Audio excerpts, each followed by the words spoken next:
Assalamualaikum dan salam Sarawakku sayang. Bersama saya Hafizah Munirah Mahrab. Tumpuan berita. Perdana Menteri Datuk Seri Anwar Ibrahim selamat tiba di lapangan terbang antarabangsa Kuching LTAK sempena lawatan kerja singkat ke Sarawak pada Isnin. Datuk Seri Anwar yang menaiki pesawat khas tiba pada jam 4.45 petang dan disambut oleh Premier Sarawak Datuk Patinggi Tan Sri Dr. Abang Abdul Rahman Zuhari Tun Datuk Abang Openg. Turut hadir menjemput ketibaan Perdana Menteri ialah Timbalan-Timbalan Premier Sarawak, Datuk Amar Awang Tengah Ali Hassan dan Datuk Seri Profesor Dr. Sim Kuhian, Menteri Pengangkutan Sarawak Datuk Seri Lee Kim Shin, Menteri di Jabatan Premier Sarawak Datuk John Sikitayai, Setiausaha Kerajaan Sarawak Datuk Amar Muhammad Abu Bakar Marzuki, Setiausaha Persekutuan Sarawak Ahmad Nazri Muhammad Hassan serta tetamu-tetamu kehormat lain. Pada sebelah malam, Perdana Menteri menghadiri majlis perasmian Raya Hotel and Convention Centre dan majlis berbuka puasa bersama asnaf dan anak-anak yatim. Perdana Menteri berlepas pulang ke Kuala Lumpur pada jam 10 malam tadi. Sementara itu, dalam ucapan perasmiannya, Datuk Seri Anwar berkata Kerajaan Persekutuan bersetuju dengan cadangan Kerajaan Sarawak untuk menubuhkan syarikat penerbangan butik. Menurutnya, beliau menyokong keputusan itu dan akan membincangkannya dalam mesyuarat Kabinet Persekutuan esok. Saya setuju, malah jemaah menteri minggu lalu dan hari Rabu nanti, itu di antara hal yang kita bincangkan. Saya berdialog dengan mahasiswa di UiTM Shah Alam baru-baru ini, itu juga yang dikeluhkan, terutama di Sabah Sarawak ke Semenanjung dan Semenanjung ke Sabah Sarawak. Memang kita bersetuju bahawa kos itu terlalu tinggi. Dalam pada itu, Perdana Menteri memuji kepimpinan Datuk Patinggi Tan Sri Abang Zuhari yang telah membawa Sarawak ke depan dalam sistem pengangkutan hijau dan teknologi hidrogen. Saya sebut dalam sidang parlimen umpamanya, dalam hal umpamanya electric vehicle, dia paling ke depan. Dalam soal hidrogen dan gas, dia paling ke depan. Jadi saya terima kasih kepada Premier Abang Jo ke atas kepimpinan dengan pasukan beliau yang harus menjadi contoh bagaimana pengurusan kerajaan-kerajaan negeri yang ada, kerana kebanyakan kerajaan negeri itu kerana pengurusan yang lemah itu tentu membebankan bukan saja kerajaan persekutuan tapi membebankan rakyat. Terdahulu ketika berucap dalam majlis sama, Datuk Patinggi Tan Sri Abang Zuhari berharap agar Kerajaan Persekutuan dapat meneruskan penubuhan syarikat penerbangan butik tersebut. Menurutnya, penubuhan syarikat penerbangan itu bertujuan untuk menstabilkan harga tambang penerbangan ke negeri itu yang tinggi. Kita ni di Pulau Borneo, orang datang terpaksa menggunakan kapal terbang. Mereka tak dapat menggunakan cara-cara lain, tapi tambangnya terlalu mahal. Oleh sebab itu, Kerajaan Sarawak telah berfikir sebenarnya kita telah memohon untuk menubuhkan butik airline Sarawak. Saya harap Yang Amat Berhormat dapat meluluskanlah syarikat ini. Dan kita sebenarnya tidak nak bersaing, kita hanya nak menstabilkan airfare. Kerana saya lihat bahawa airfare terlalu mahal. Kalau KL ke Kuching boleh jadi KL ke Hong Kong, fare-nya sama. Jadi sebab itu kerajaan negeri sudah bersedia untuk melabur dalam syarikat kecil, bukan besar, kecil, penerbangan bagi kita membolehkan mereka datang ke Sarawak sebagai pelancong maupun sebagai pelabur. Hadir sama dalam majlis tersebut ialah Timbalan-Timbalan Premier Sarawak iaitu Datuk Amar Awang Tengah Ali Hassan dan Datuk Seri Profesor Dr. Sim Kuhian, Menteri Belia Sukan dan Pembangunan Usahawan Sarawak Datuk Seri Abdul Karim Rahman Hamzah, Setiausaha Kerajaan Sarawak Datuk Amar Muhammad Abu Bakar Marzuki, Setiausaha Persekutuan Ahmad Nazri Muhammad Hassan dan Pengerusi UJ Property Management Sdn Berhad Datuk Osman Semail. Laporan seterusnya, Universiti Teknologi Mara UiTM Cawangan Sarawak Kampus Mukah buat julung kalinya menganjurkan Majlis Iftar Perdana bersama Tuan Yang Terutama yang di-Pertuan Negeri Sarawak Tun Perin Sri Abdul Taib Mahmud serta isteri Tuh Puan Datuk Patinggi Ragat Kurdi Taib yang diadakan di Perkerangan Surau Ibnu Khaldun Kampus berkenaan pada Isnin. Penganjuran majlis ini adalah sebahagian daripada acara yang telah dirancang sempena meraihkan sambutan ulang tahun ke-50 Jubli Emas UiTM Cawangan Sarawak dan bulan Ramadan sekaligus meraihkannya dengan program mengimarah Surau Ibn Khaldun. Ia dianjurkan dengan kolaborasi bersama Astana Negeri Sarawak, Pejabat Residen Bahagian Muka, Polis Diraja Malaysia, Pejabat Bomba dan Penyelamat, Jabatan Penerangan, Jabatan Kejaraya serta Jabatan Pertanian. Dianggarkan seramai 450 tetamu yang terdiri daripada warga kampus dan tetamu jemputan hadir memeriahkan program ini.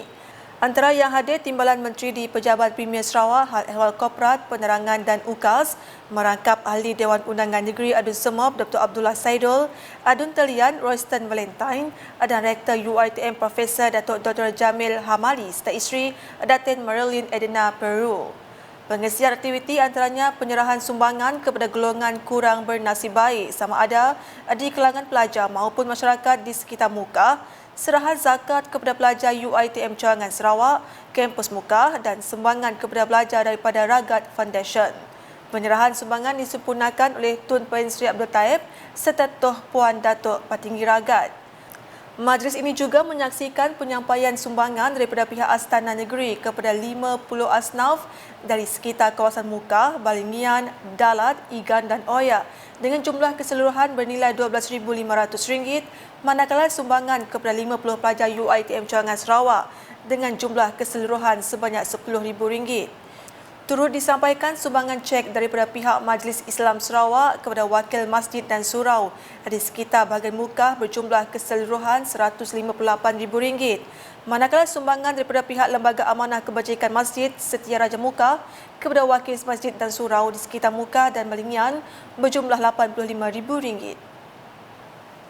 Selanjutnya, Menteri Pengangkutan Sarawak Datuk Seri Lee Kim Shin telah melakukan lawatan kerja ke pejabat pihak berkuasa penerbangan awam Malaysia CAAM di wilayah Sarawak di Putrajaya pada Isnin. Lawatan ini bertujuan meningkatkan kerjasama dan mewujudkan perkongsian yang kukuh antara Kementerian Pengangkutan Sarawak MOTS dan CAAM Sarawak. Rombongan MOTS yang diketuai oleh Datuk Seri Lee turut diberikan taklimat oleh pemangku pengarah CAAM Sarawak, Petrus Kupan Lim mengenai operasi terkini dan projek-projek pembangunan CAAM di Sarawak. Selain itu, perbincangan juga menyentuh isu penerbangan awam di Sarawak, termasuk peralatan komunikasi di lapangan terbang dan stall-port short take-off dan landing, serta meneraka potensi bidang kerjasama antara MOTS dan CAAM Sarawak. Para delegasi juga diberikan pandangan mendalam tentang operasi mencari dan menyelamat SAR dan kawalan trafik udara serta meninjau tugas pegawai kawalan trafik udara dalam memastikan operasi trafik penerbangan selamat, lancar dan teratur. Ke paparan berikut. Golongan asnaf harus berani membuat permohonan bagi mendapatkan bantuan yang diperlukan untuk meringankan beban yang dihadapi. Menteri Pembangunan Wanita, Kanak-kanak dan Kesejahteraan Komuniti, Datuk Seri Fatimah Abdullah memberitahu beliau yakin semua golongan yang berkeperluan akan diberikan bantuan sewajarnya oleh Kerajaan Sarawak sekiranya permohonan masing-masing diterima. Menurutnya, sebagai contoh, Majlis Sejambak Kasih dilaksanakan sebagai inisiatif Kerajaan Sarawak bagi membantu semua golongan rentan semasa musim perayaan. Kemudian Sejambak Kasih Tahun Baru Cina untuk yang merayakan Tahun Baru Cina, dan selamat lagi Sejambak Kasih untuk Gawai Dayak yang merayakan Gawai Dayak, dan Sejambak Kasih Christmas, dan untuk bahagian Kuching saja Sejambak Kasih di Bali. Jadi ia bergantung kepada siapa penerimanya dan inisiatif kerajaan negeri kita. Beliau berkata demikian semasa berucap dalam Majlis Sejambak Kasih Hari Raya 2023 pada Isnin. Pada program tersebut, Datuk Seri Fatimah telah menyampaikan sumbangan wang tunai secara simbolik daripada Jabatan Kebajikan Masyarakat Sarawak JKMS kepada 100 asnaf. Secara keseluruhannya, seramai 4,052 asnaf dari Kuching akan menerima bantuan tersebut. Untuk rekod, program Sejambak Kasih ini telah dilaksanakan oleh JKMS selama 21 tahun di seluruh negeri. Sementara itu, Datuk Seri Fatimah yang juga adun dalat itu memberitahu bantuan juga akan disampaikan pada musim kemarau ini jika berlaku gangguan bekalan air di kawasan bandar maupun luar bandar. Manakala di Sarike dengan sebanyak 7,000 karton air minuman disumbangkan Ahli Parlimen Tanjung Manis, Insinyur Yusof Abdul Wahab kepada setiap rumah di kawasan Parlimen beliau. Sumbangan tersebut diserahkan kepada setiap ketua kaum untuk diagihkan di kawasan jagaan masing-masing. Menurut Insinyur Yusof, sumbangan air minuman ini khusus untuk umat Islam bagi menceriakan suasana menyambut ketibaan Hari Raya Aidilfitri tidak lama lagi. Sejak tadi saya mengadakan simbolik penyerahan sumbangan Hari Raya Aidilfitri daripada kami di Perkhidmat Parlimen Tanjung Manis dengan kerjasama beberapa JKK kampung yang terpilih lah mengikut zon seperti di zon Pulau Bruit, zon Tanjung Manis, zon Sarike, zon Bintangor dan sebagainya lah. Ada 5 JKK yang telah kami pilih untuk bekerjasama dengan Perkhidmat untuk mengagihkan air minuman kepada setiap rumah di bawah jagaan KK ataupun Hulu dan di seluruh kawasan Parlimen Tanjung Manis. Jadi setiap rumah akan menerima satu crate air minuman sebagai dia menyambut Hari Raya Aidilfitri yang bakal datang tak lama lagi. Bercakap kepada pemberita selepas penyerahan tersebut, Insinyur Yusof berharap sumbangan ini akan dapat memberi keceriaan kepada umat Islam di Parlimen beliau selain sedikit sebanyak membantu mengurangkan beban yang ditanggung dalam persiapan menyambut Hari Raya Aidilfitri nanti. Untuk kawasan Sarike, sebanyak 628 karton diagihkan bagi kawasan Taman Susur Jambu, 736 karton bagi kawasan Kampung Seberang, manakala selebihnya 402 karton di kawasan sekitar Masjid Al-Muttaqin Sarike. Sekian edisi Tengah Hari bersama saya Hafizah Munirah. Berita lebih lanjut boleh didapati di semua platform media sosial Lukas termasuk portal lukas.sarawak.gov.my dan UKAS channel di YouTube. Sebelum mengakhiri buletin Lukas, saksikan sorotan Majlis Perasmian Raya Hotel and Convention Centre Kuching dan Majlis Berbuka Puasa bersama Asnaf dan Anak Yatim di Kuching yang disempurnakan Perdana Menteri Datuk Seri Anwar Ibrahim pada Isnin. #menyebar fakta, salam Lukas.